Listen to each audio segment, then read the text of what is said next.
On revient sur le mensonge du serpent dans la Bible. Dans le mensonge du serpent, dans la Genèse, le serpent dit que Dieu est jaloux de nous. Et non seulement il est jaloux, mais Pasteur nous affirme qu'il est méchant, con et sadique. Parce qu'il faut être con pour fabriquer des êtres aussi merveilleux que chacun d'entre nous, et pour fabriquer derrière des virus qui vont nous détruire et nous sadiquer. Enfin quoi. Donc j'ai voulu tout simplement faire cette vidéo parce que, comme je dis, tout se joue dans les détails. Il s'avère qu'il y a une bataille qui s'est livrée dans le passé entre Louis Pasteur, le faussaire, l'usurpateur, et Antoine Béchamp, des virologues. Et cette guerre qui s'est jouée, elle s'est soldée par le fait que c'est Louis Pasteur qui a triomphé, c'est-à-dire le menteur, l'usurpateur, le falsificateur, tout ce qui s'ensuit, c'est-à-dire que nous savons aujourd'hui que tout ce qui a été forgé autour de Pasteur n'est basé que sur du faux, sur des mensonges et sur des faits qui n'ont pas été confirmés et justifiés. Donc je voulais aussi en fait faire appel à votre discernement afin que nous arrêtions les faux combats en fait entre est-ce que c'est bénéfique ou pas bénéfique la vaccination, c'est-à-dire ces injections mortelles qui causent énormément de dégâts à nos métabolismes. Et pour ce fait, c'est pour ça qu'il m'a semblé important de mettre à l'honneur Antoine Béchamp, celui qui a découvert que nous avions en fait en nous des micro-organismes qui n'étaient pas visibles à l'œil nu et qui contribuaient tout simplement à la fabrication en fait de l'individu tel que nous le voyons aujourd'hui. Pour moi, le nom qui s'impose quand on parle de physique, chimie et alchimie par rapport au vivant, c'est effectivement en priorité celui d'Antoine Béchamp pour une découverte fondamentale qui s'appelle les microzymas. Les microzymas, pour un mot grec, composite, qui vient de petit, micros en grec, et ferment, zumos, qui a aussi donné suc, en bon français. Donc petit ferment. Petit ferment, ferment organisé, c'est-à-dire un ferment vivant qui va structurer la matière au-delà d'une conception purement chimique d'organique ou d'inorganique, c'est-à-dire de structure atomique, carbone, hydrogène, oxygène, soufre ou autre chose. Les microzymas, une expression pour les décrire, c'est par exemple le fait que les microzymas seraient les agents de la vie. Oui, les ouvriers du vivant, ou comme j'aime le dire de temps en temps en plaisantant, les nanotechnologies du bon Dieu. C'est-à-dire que pour Louis Pasteur, le faussaire, les infections virales viennent de l'extérieur de l'individu. C'est-à-dire que pour lui, ce sont en fait des bactéries, des virus comme il les appelle, qui sont à l'origine en fait de nos problèmes et nos symptômes maladies. Sauf qu'Antoine Béchamp ne le voyait pas de cet œil-là. Là, je vous fais un résumé. Antoine Béchamp, pour lui, les infections émanent tout simplement en fait de l'être en soi dans son organisme, c'est-à-dire le terrain. La maladie n'est rien, mais le terrain est tout. Et ça, vers la fin de sa vie, Pasteur l'a confirmé. Il a avoué qu'effectivement, Louis Béchamp avait raison.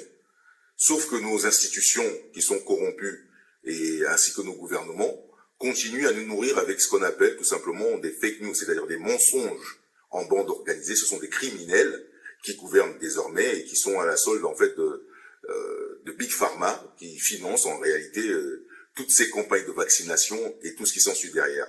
Donc, nous ne sommes pas dans de la médecine, nous sommes dans des mensonges en bande organisée, ce sont des voyous, ce sont des faussaires, des malades en fait, qui contribuent aujourd'hui au mal-être de notre société.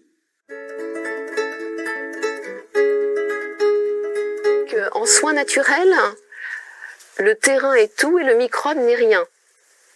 C'est vraiment le fondement des soins naturels, c'est de considérer que le terrain, c'est-à-dire l'organisme, l'immunité, le métabolisme, les fonctions physiologiques, c'est ce qui fait la bonne santé.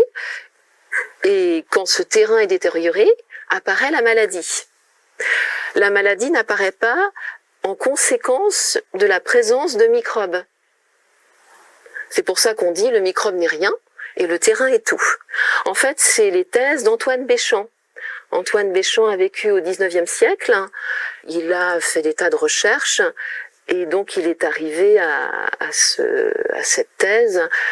Il a fait de multiples expériences répétées, très rigoureuses, etc., pour vraiment montrer que le terrain détermine la bonne ou la mauvaise santé. et non pas la présence de virus, de bactéries, de champignons, de microbes. Il a trouvé des particules dans le sang qu'il a appelées des microzymas, et il a observé que ces particules se modifient en fonction du terrain. C'est le polymorphisme, ce qu'on appelle le polymorphisme. Ces particules, quand le terrain est dans un certain état, quand l'équilibre acido-basique, quand les processus d'oxydoréduction, quand il y a un excès d'électrons libres, enfin bon, etc., toute cette petite chimie en fait du corps, quand il y a un petit dérèglement, ces particules, ces toutes petites particules, se transforment et deviennent bactéries, deviennent des bâtonnets, des champignons, etc.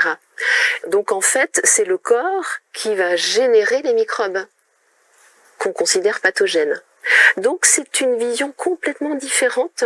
Il n'y a rien à combattre à l'extérieur. Après Antoine Béchamp, c'est à peu près à la même période, il y a Louis Pasteur qui est arrivé. Alors Louis Pasteur était un petit peu plus jeune qu'Antoine Béchamp. Il est beaucoup plus connu, ses travaux sont beaucoup plus connus. Et donc lui, sa thèse, c'était que les microbes, c'est eux qui déterminent la maladie. Et qu'il faut les combattre pour être en bonne santé. Et ça a engendré toute la médecine qu'on connaît aujourd'hui, avec des antibiotiques pour combattre les bactéries, et toute une médecine combative de guerre quelque part, puisqu'il y a un ennemi, un méchant virus, méchant bactérie, etc. à combattre. Donc c'est complètement une autre optique. La passion de Béchamp, c'était de comprendre, de chercher. C'est le premier qui a été capable de parler de la notion de contagion de façon objective par les germes et les corpuscules vibrants de l'air. Mais sachez-le, cette contagion n'est possible que pour des substances non organisées. Il n'y a pas de contagion sur un être organisé. En tout cas, pas comme on l'entend. Pas en tant que guerre bactériologique. Bien sûr, si je me mets à bâiller, vous allez peut-être tous bâiller si je suis un bon bailleur. Ça, c'est la contagion par mimétisme. Il peut y avoir transmission d'informations, on le verra. Seule la vérité nous affranchira. Et c'est pour ça que tout ce mensonge en bande organisée est mis en place pour nous détourner de la vérité. Ce n'est pas qu'une question forcément de vérité en soi, mais c'est aussi une question en réalité de foi et de croyance. Tout cela est toujours lié. Il y a des forces à l'œuvre pour essayer de nous égarer, de nous éloigner de la vérité, en nous donnant l'impression que aujourd'hui nous avons essayé scellés, nous sommes délaissés à nous-mêmes, alors que c'est faux. Nous sommes assistés en permanence, car le bon Dieu se trouve en chacun d'entre nous et partout. Il n'y a aucun lieu où il ne soit en fait. C'est pour ça qu'il est important de comprendre le combat qui a été livré entre Pasteur et Béchamp, parce que c'était un combat qui était important pour l'ensemble de l'humanité et nous ne pouvons pas tout simplement laisser les vainqueurs nous raconter et nous narrer l'histoire. Les théories de guéguerre, de petites bébêtes qui vous mangent de l'intérieur, qui vous envahissent et compagnie, c'est évidemment à la portée d'un gamin de 4 ans. Essayez de réaliser à quel point nous sommes dans un système médical qui est stupide et infantile. Alors, à l'occasion de la fin de ses fonctions en 1888, après des années d'affrontements avec Pasteur, Béchamp écrit « On enseigne l'erreur radicale. Et il faut que je crie sur les toits qu'il y en a qui trompent. » Et en particulier Pasteur. Lorsqu'en 1876, Pasteur préluda à ce que l'on a appelé son œuvre médicale, il savait parfaitement qu'il trompait. Sa nouvelle doctrine médicale est absolument fausse. Elle n'a jamais été vérifiée ou démontrée. Ce sont des affirmations gratuites. La théorie des microzymas donnait enfin à la médecine une base expérimentale aussi stable, en respectant et expliquant les vérités acquises à travers les siècles, que la théorie lavoisiérienne de la matière l'avait donnée à la chimie. Le microbisme, c'est une doctrine fataliste monstrueuse, puisqu'il suppose qu'à l'origine des choses, Dieu aurait créé les germes des microbes destinés à nous rendre malades. Vous réalisez quelque part, ça va très très loin cette histoire-là. On revient, si vous avez quelques notions, quelques cultures biblique. On revient sur le mensonge du serpent dans la Bible. Dans le mensonge du serpent, dans la Genèse, le serpent dit que Dieu est jaloux de nous. Et non seulement il est jaloux, mais Pasteur nous affirme qu'il est méchant, con et sadique. Parce qu'il faut être con pour fabriquer des êtres aussi merveilleux que chacun d'entre nous, et pour fabriquer derrière des virus qui vont nous détruire et nous sadiquer. Enfin quoi. Vous voyez, on est dans un système, il faut bien comprendre que toute notre médecine d'aujourd'hui repose sur ces théories totalement stupides et totalement infantiles. Alors pour finir l'histoire, je vous ai parlé d'Antoine Béchamp, mais il n'y a pas qu'Antoine Béchamp. Tout le XXe siècle, il y a eu tout un courant médical. Il y a eu plein de médecins, il y a eu André Gernez par exemple, il y a eu Jules Tissot, il y a eu Otto Warburg, il y a eu le docteur Hammer, il y en a eu d'autres encore. Il y a eu plein de médecins, de scientifiques qui ont adopté la vision d'Antoine Béchamp que le terrain est tout et le microbe n'est rien. Donc il était important de mettre à l'honneur Antoine Béchamp. Donc comme je le dis encore une fois, c'est celui qui a découvert ce qu'on appelle les microzymas. Ceux qui sont intéressés par la véracité devront aussi faire un effort en eux-mêmes. Donc chercher aussi à essayer de comprendre ce qui s'est passé. J'ai souligné les grandes lignes dans cette vidéo pour permettre à tout un chacun d'avoir un peu une idée globale de la situation.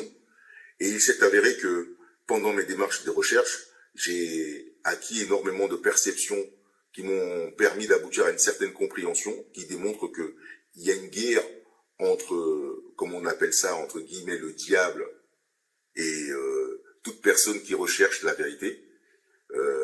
Nous sommes mis à l'épreuve, effectivement, à travers nos familles, nos biens et ce que nous convoitons. Et il est important de comprendre que on ne peut nier la véracité sur l'existence de Dieu, si ce n'est tout simplement si nous sommes des aveugles. Notre présence est une preuve en soi de l'existence d'une intelligence qui a eu la capacité d'agencer un univers tout entier avec des êtres uniques de tout type.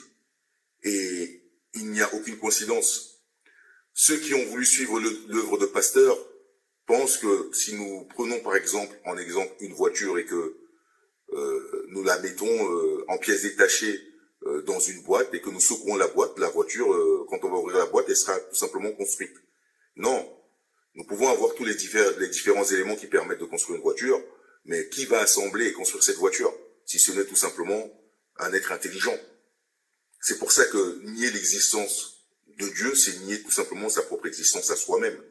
Je ne suis pas là pour faire polémique sur croyance ou pas croyance, mais ce sont tout simplement des réflexions qui m'amènent à dire ce que je suis en train de dire, et surtout à nous mettre en alerte sur le fait que nous ne devons pas minimiser aujourd'hui ce à quoi nous attachons notre foi. C'est très important. Nous avons la capacité en nous de faire énormément de choses, même les guérisons, tout cela, ça se passe en nous. Nous avons déjà des défenses immunitaires incroyables qui font un travail nuit.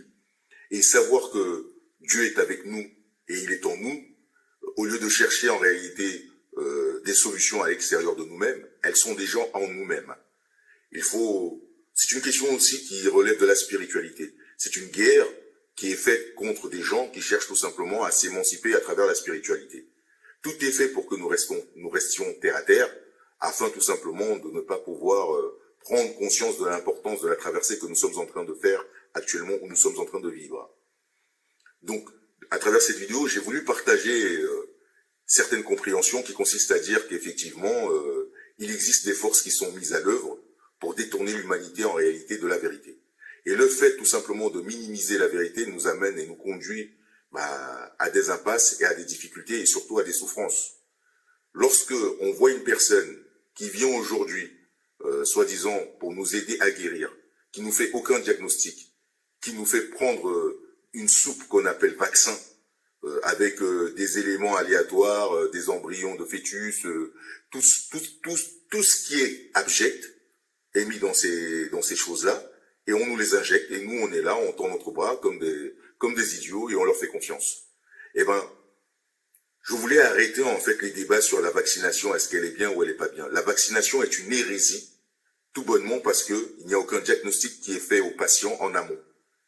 Et nous sommes tous différents, nous fonctionnons tous d'une manière différente. On ne peut pas vous prescrire un médicament sans vous avoir diagnostiqué, et c'est très important de comprendre ce paramètre. Tout est dans les détails. À partir du moment où il n'y a aucun diagnostic de fait et qu'on essaie de vous faire prendre un médicament ou peu importe, eh ben c'est à vous de raisonner pour savoir si vous allez vous exposer de cette façon à quelque chose qui vous est totalement inconnu et sans aucune raison préalable, parce que si vous êtes en bonne santé, qu'est-ce qui peut justifier une injection qui peut avoir des causes diverses, des conséquences diverses, et surtout vous amener à des effets secondaires, voire même à périr d'une manière dans des atroces souffrances. Quel intérêt de faire ça? Et il faut savoir que quand on parlait justement que la maladie n'est rien, le terrain est tout, ça sous-entend que nous avons une main mise sur notre santé si nous prenions conscience effectivement que l'esprit est capable de déplacer des montagnes. Et les prises de conscience favorisent aussi en fait notre santé ou notre disharmonie. C'est pour ça qu'il est important de comprendre que le mensonge a assez perduré et il est temps que la vérité reprenne sa place. À partir du moment où on comprend certains éléments, on se pose des questions qui sont bien entendu normales, parce qu'il est important de se poser des questions.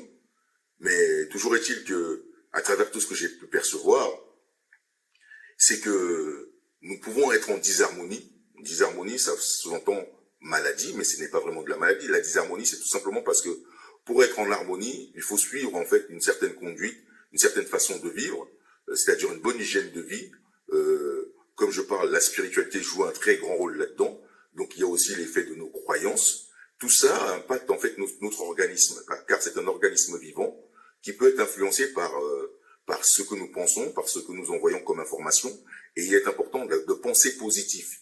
Ça a un sens, tout a un sens, et tout se joue toujours dans les détails. Et c'est pour ça que il ne faut pas minimiser nos pensées quotidiennes. Arrêter de penser négative, d'envoyer des ondes négatives. Nous sommes des émetteurs-récepteurs, nous sommes capables de recevoir des informations et aussi d'envoyer des informations. C'est pour ça qu'il est important de vivre en harmonie avec l'ensemble du vivant et ne pas chercher à être dans un conflit quelconque, car cela perturbe en fait notre propre évolution et l'essence de ce qui nous anime tous. Donc ces microzymas sont aujourd'hui à prendre en considération, c'est-à-dire que ce n'est pas un chantier qui va dans n'importe quel sens. Il y a une organisation, il y a une intelligence.